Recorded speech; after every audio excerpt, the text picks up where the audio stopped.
And today's shloka is 12.17 and the services are with Geeta Mataji and Nikita Mataji. Nandita Mataji is not present today, but do it with Geeta Mataji and Nikita Mataji. So first is Geeta Mataji. 12.17. यो न हर्ष्यति न द्वेषति न शोचति न कांक्षति शुभाशुभ परित्यागी भक्ति मान्य समे प्रिया यो न हर्ष्यति न द्वेषति न शोचति न कांक्षति शुभाशुभ परित्यागी भक्ति मान्य समे प्रिया. Together, Mataji. यो न हर्ष्यति न द्वेष्यति यो न हर्ष्यति न द्वेष्यति द्वेष्यति. द्वेष करते हैं ना हम, किसी जेलस होते हैं. द्वेष. न शोचति न कांक्षति शुभाशुभ परित्यागी भक्ति मान्यः समे प्रिय. Now together, Mataji. यो न हर्षति न द्वेषति न शोचति न कांक्षति शुभाशुभ परित्यागी भक्ति मान्य समे प्रिय. यो न हृष्टे न देष्टे न शोचते न कांक्षति शुभाशुभ परित्यागी भक्ति मान्य समे प्रिय. Mataji, thank you so much. Nikita Mataji, we'll do it together. Yo. Hare Krishna. Yo. न हर्ष्यति न द्वेष्यति न सोचति न शोचति न कांक्षति शुभ अशुभ परित्यागी भक्ति मान्यः समे प्रिय. So together, I'll just do it. यो न हर्ष्यति न द्वेषति न शोचति न कांक्षति शुभाशुभ परित्यागी भक्ति मान्य समे प्रिय.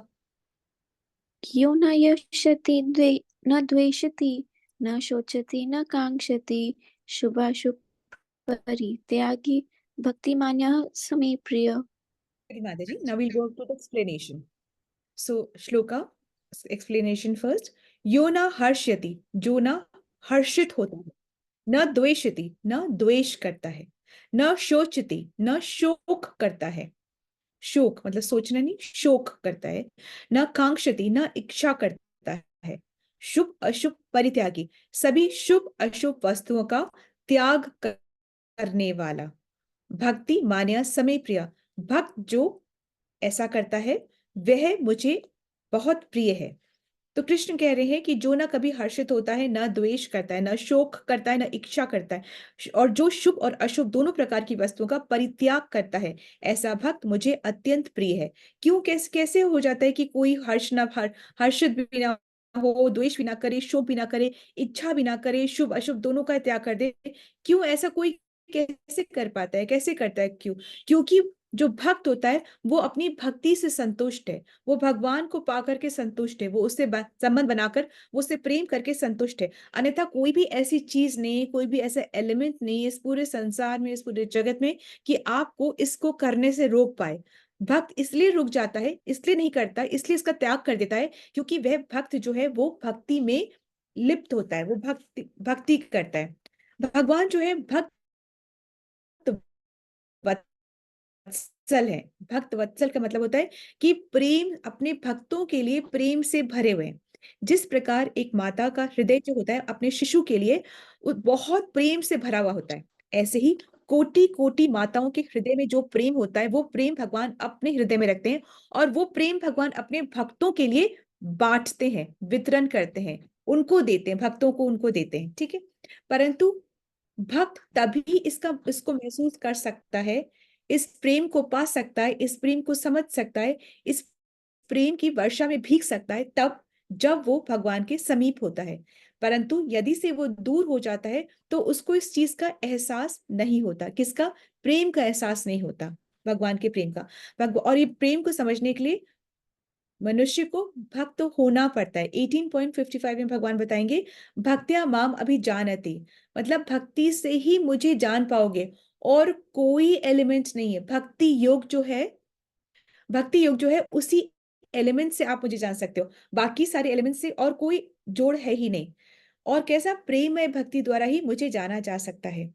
और भक्ति में क्या? कोई भी भक्ति कर सकता है, कोई देश हो, कोई काल हो, कोई समय हो, कोई परिस्थिति हो, कोई व्यवस्था हो। व्यवस्था भी ऐसे नहीं कि हमारे बहुत ही सुव्यवस्थित हो सब कुछ, तब मतलब सब कुछ अच्छा चल रहा है, भक्त घर में भक्ति हो रही है, सब लोग बहुत पायस हैं, सब आपके फेवरेबल हैं कि आप भक्ति करो, बहुत अच्छा कर। जरूरी नहीं है। अनफेवरेबल कंडीशंस में भी हम भक्ति कर सकते हैं। इसमें कोई रिच पुअर, गुणवान, गुण की किसी चीज की आवश्यकता, कोई प्री क्वालिफिकेशन की आवश्यकता नहीं है भक्ति करने के लिए, ठीक है। और ये भक्ति करने में सिर्फ और सिर्फ हरि नाम जपना सर्व मान्य है। और ये क्वालिटी है कि जो भी हरि नाम जपेगा उसका कल्याण होगा। कल्याण जो कर रहा है उस मतलब जो क्वालिफिकेशन जपने वाले की नहीं है, क्वालिफिकेशन नाम में है कि जो भी जपेगा उसका कल्याण होगा ही होगा। तो वो है कि वो हर्षित नहीं होता है किसी भी चीज से। हर्षित, इसका क्या मतलब हुआ? ये कैसे हो सकता है? कैसे है कि कोई भी भोग की जो वस्तु होती है, वो वस्तु मिल जाने पर जो मटेरियलिस्टिक लोग होते हैं वो बहुत खुश हो जाते हैं, परंतु जो भक्त होते हैं उसको कोई फर्क नहीं पड़ता। एग्जाम्पल के लिए, जैसे अगर कोई 5 स्टार होटल में हम जाके रहते हैं, तो वहां पे कंफर्टेबल बेड, सारा रूम सर्विस, सब देख करके जो मटेरियलिस्टिक लोग होते हैं वो खुश हो जाते हैं। उनको वो खुश हो जाते हैं कि इतना कंफर्टेबल है। परंतु भक्त को इस इन चीजों से खुशी नहीं होती। उसको उसको भगवान से संबंध बनाकर ही खुशी होती है। उसको भगवान से प्रेम जब मिलता है, प्रेम से जब भगवान जब बातें करते हैं उससे, वो जब कनेक्ट करता है भगवान से, वो खुशी उसके लिए सर्व उचित खुशी है। सबसे ज्यादा ऊंची खुशी वही है उसके लिए। और क्या होता है, जब मटेरियलिस्टिक चीजों से हम इंद्रिय तृप्ति करते हैं, तो उस भोग से हमारे मन में और बुद्धि में विकार भी उत्पन्न होता है। विकार उत्पन्न होने का स्कोप होता है। तो ये स्कोप भक्त के पास नहीं है, क्योंकि वो उससे कोई खुश हुआ ही नहीं, तो ये विकार भी उसके पास आया ही नहीं, ठीक है। माया जो होती है ना, वो बहुत रूप से, बहुत अनेकों रूप से हमें अटैक करती है। और माया का काम क्या होता है? माया के 2 काम बता दीजिए कि 2 काम माया का क्या है, 1 और 2। खाली 2 काम बता दीजिए कि माया के 2 काम क्या है, 1 और 2। भक्ति से दूर करना। बिल्कुल, माया हमें भगवान से दूर करती है। हर वो चीज जो हमें भगवान से दूर करिए, समझ लो कि वो माया का ही रूप है, नंबर 1। एंड नंबर 2 क्या है? हमें वो कंफ्यूज करती है, हमें इल्यूजन में डालती है, ठीक है। हमें वो कंफ्यूजन में डालती है, हमें इल्यूजन में डालती है। और सबसे बड़ा काम है कि माया भय उत्पन्न करती है। जब कुछ चीज न हो तो उसके पानी की लालसा रहती है, जब वो चीज मिल जाए तो उसको खोने का भय रहता है। तो माया भय उत्पन्न करती है। माया 2 चीज करती है बहुत इंपॉर्टेंटली। एक, वो भगवान से दूर करती है, और वो मन में भय और कंफ्यूजन, भय का ही दूसरा नाम है कंफ्यूजन, दूसरा नाम है इल्यूजन, ठीक है। तो हमारे मन में वो भय उत्पन्न करती है, ठीक है। ओके, फिर है सेकंड है कि न द्वेषति, भक्त जो है वो द्वेष नहीं करता है। क्या होता है, कई बार जब साधकों को, हम भी अपनी साधना कर रहे हैं, तो कई बार साधकों को भी, और हम तो खैर अभी स्टार्ट ही किए हैं, परंतु बहुत उच्च कोटि के साधक होते हैं, उन्हें भी ईर्ष्या या द्वेष हो जाता है। तो जब द्वेष का मतलब क्या होता है, ईर्ष्या का मतलब क्या होता है, कि कोई अप्रिय वस्तु का प्राप्त होना, कोई चीज हमें अच्छी नहीं लगती और हमें वही मिले जा रही है, तो कोई अप्रिय वस्तु का प्राप्त होना या किसी प्रिय वस्तु का न प्राप्त होना, ये उसी से ही द्वेष होता है। जब हमारे पास कुछ चीज नहीं है, अगले के पास वो चीज मिल गई है, तो हमें ईर्ष्या होती है, ठीक है, तो हमें द्वेष होती है। तो किसी अप्रिय वस्तु का मिलना हम नहीं चाहते, पर वो मिल रही है, और किसी प्रिय वस्तु का न मिलना, ये द्वेष होता है। तो हमारे पास जिसका अभाव होता है, अगले के पास वो होता है, तो हमें द्वेष हो जाता है, ठीक है।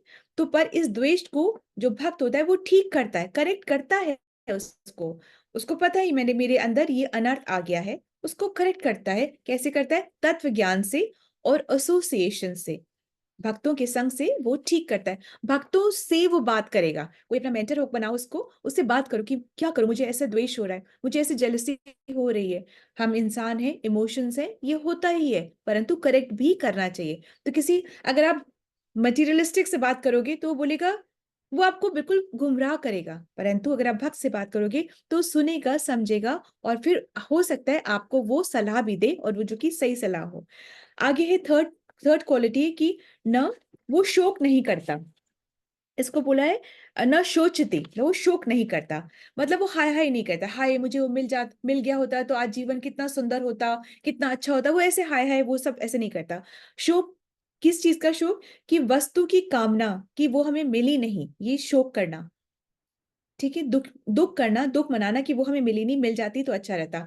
शोक में वो बहुत चीजों का शोक कर सकता है, एक कोई चीज नहीं है, बहुत चीजों को। मान अपमान, मुझे मान नहीं मिला तो वो मान अपमान से भी नहीं विचलित होता। मिला तो ठीक, नहीं मिला तो ठीक। ऐसे ना, अमानी न माने दीना कीर्तन्य सदा हरि, वो अपनी भक्ति में लगा रहता है।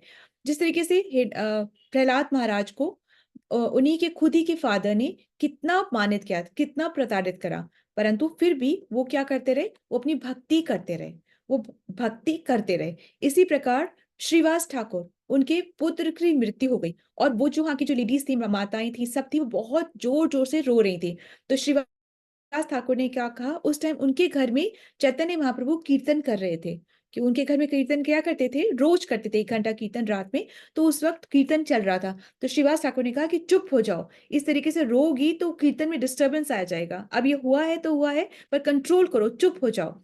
और फिर कीर्तन चालू रहता रहा। पर परंतु जब चैतन्य महाप्रभु को जब पता चला, उनको रियलाइज हो कि कुछ तो गलत हुआ है, जस्ट मोमेंट, जब उनको रियलाइज हुआ तो उन्होंने अपने हाथ से उसको ब्लेस किया, चाइल्ड को, और फिर वो वापस जीवांत हो गया। तो ये है।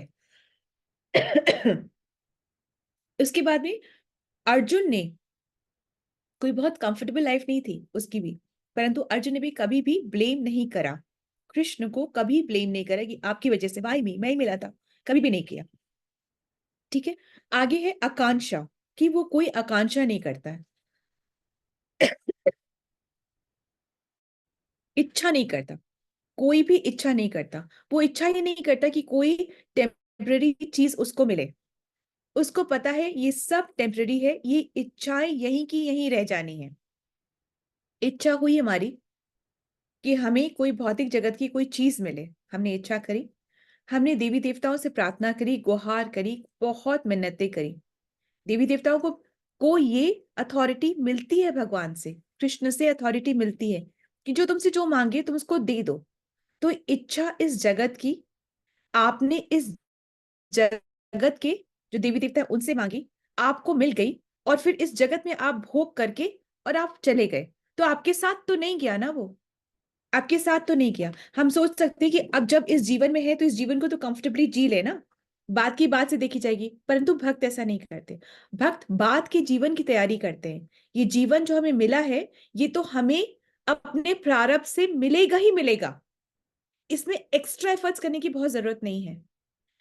जो हमने प्रारब्ध में कमाया है वो तो हमें मिलेगा ही मिलेगा। इस वक्त हमें क्या करना है? तो हम बैठ जाए, कि हम चुपचाप बैठ जाए कि हमें तो मिलेगा ही मिलेगा, तो हमें काम करना ही क्यों है? हमें काम करना है अपना अगला जीवन को संवारने के लिए। वो करना है क्योंकि इसके बाद आगे की जर्नी भी है। उसको करने के लिए हमें अभी मेहनत करनी ही करनी है, अभी ही करनी है, कर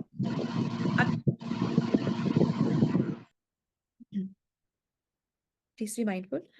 ओके। तो ये तो इच्छा की बात हो गई। आगे है कि शुभ और अशुभ दोनों का त्याग कर देता है। ऐसा क्यों कि शुभ और अशुभ?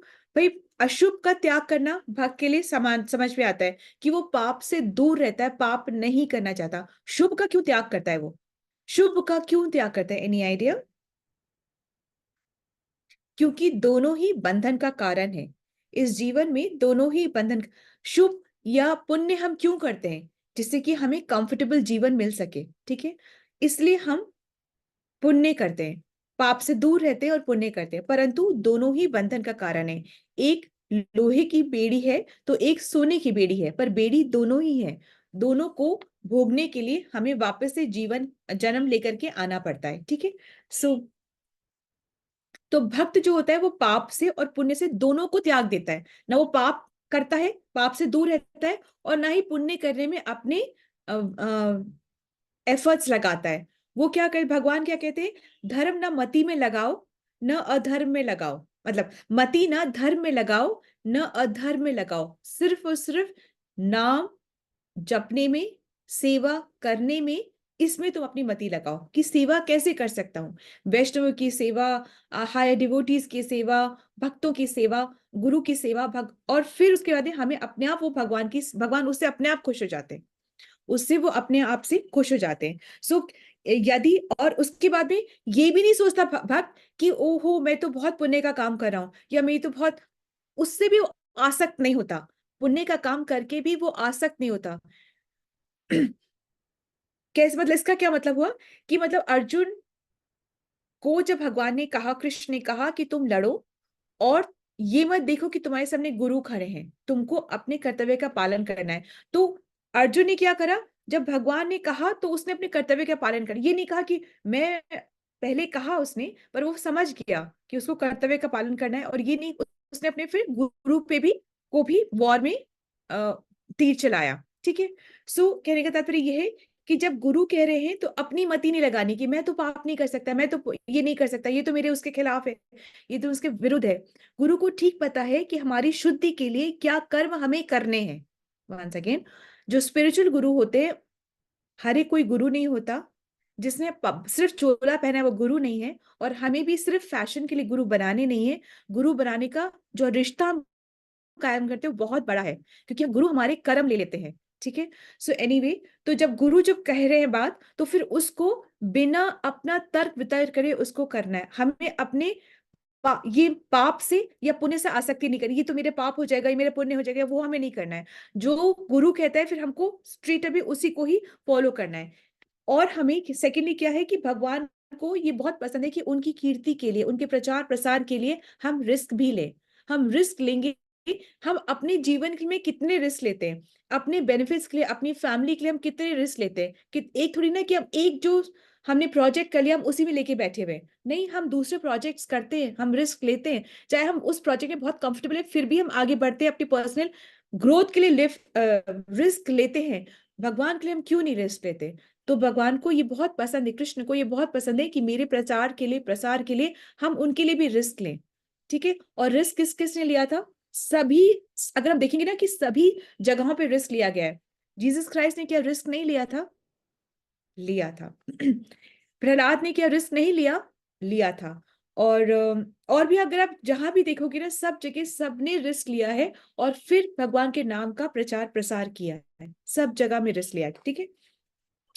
अब हम सोचे कि ये क्वालिटीज हैं, ये तो अच्छा ह्यूमन बीइंग बने की है, हमको सब पता है, क्यों बार बार क्यों पढ़ना है इसको, पता है हमको कि ऐसे करो वैसे करो, ये तो हम भी जानते हैं, इसमें नया क्या है, क्यों पढ़ना है, क्यों समझना है इन क्वालिटीज को। आया तो होगा कि ये तो हमने बचपन से पढ़ा है ना, अब ये क्या समझा रहे हैं, भगवत गीता में भी यही बातें हो रही है, इसको समझा रहे हैं। इन क्वालिटीज को इसलिए पढ़ना है हमें, क्योंकि जिससे कि हम भगवान का ग्लोरिफिकेशन, भगवान के नाम का प्रचार प्रसार अच्छी तरीके से कर सकते। देखो ऐसा होता है कि जो क्वालिटीज हम में होती हैं वही क्वालिटीज हम दूसरों में देखते हैं, और हमें वो क्वालिटीज अच्छी या बुरी लगती है। वंस अगेन, जैसे जो क्रिकेटर होता है वो ही दूसरे क्रिकेटर के को अप्रिशिएट कर सकता है, वो ही कह सकता है I know this was a very tough ball, पर उसने लिया, मैंने खेली हुई ये बॉल, ये बॉल को खेल पाना इतना आसान नहीं है, क्योंकि वो खुद क्रिकेटर है, वो खुद क्रिकेटर की क्वालिटीज को जानता है, इसलिए वो अगले क्रिकेटर को अप्रिशिएट कर सकता है, उसकी क्वालिटीज को अप्रिशिएट करता है। तो जब हमें जो क्वालिटीज होती है तभी हम दूसरे में वो क्वालिटीज देख पाते हैं, या हमें जो डिस्क्वालिफिकेशन होती है, जो अनर्थ होते हैं, हमें वो दूसरे में भी वो अनर्थ दिखते हैं। जैसे जिसकी आंखें वैसा उसको दिखता भी वैसे ही है। तो इसीलिए हमको भगवान में ये सारी क्वालिटीज हैं, गुड क्वालिटीज हैं, तो हमें भी अपने अंदर ये क्वालिटीज को डेवलप करनी है, कल्टीवेट करनी है, जिससे हमें भगवान की वो क्वालिटीज दिख पाए। और जब भगवान कहते हैं जब तुम मेरे जैसे बनने का प्रयास करते हो तो तुम फिर मेरे पास आ जाते हो। कहते हैं ना सेम ट्राइब वाइब टुगेदर, जैसे बोलते हैं ना एक जैसे जो लाइक माइंडेड एक जैसे जो क्वालिटीज होती है फिर वो एक दूसरे को अट्रैक्ट करती हैं। तो हमें हमारे अंदर वो क्वालिटीज होंगी, तभी वो क्वालिटीज हमारी वो क्वालिटीज भगवान को अट्रैक्ट करेंगी, ठीक है, या हम भगवान की उन क्वालिटी से अट्रैक्ट होंगे, ठीक है। सो दिस इज तो तभी रिश्ता भी बनता है, तभी प्रेम भी विकसित होता है, तभी मन में शांति भी मिलती है, ठीक है। तो कृष्ण कहते हैं मेरे मेरे जैसे बन जाओ और मेरे पास आ जाओ, बस इतनी सी बात है, ठीक है। इसलिए हमें क्वालिटी सुनना और इनको कल्टिवेट करना अति आवश्यक है। हरे कृष्णा, धन्यवाद, प्रणाम। श्रील प्रभुपाद की जय, श्रीमद् भगवत गीता की जय। हरे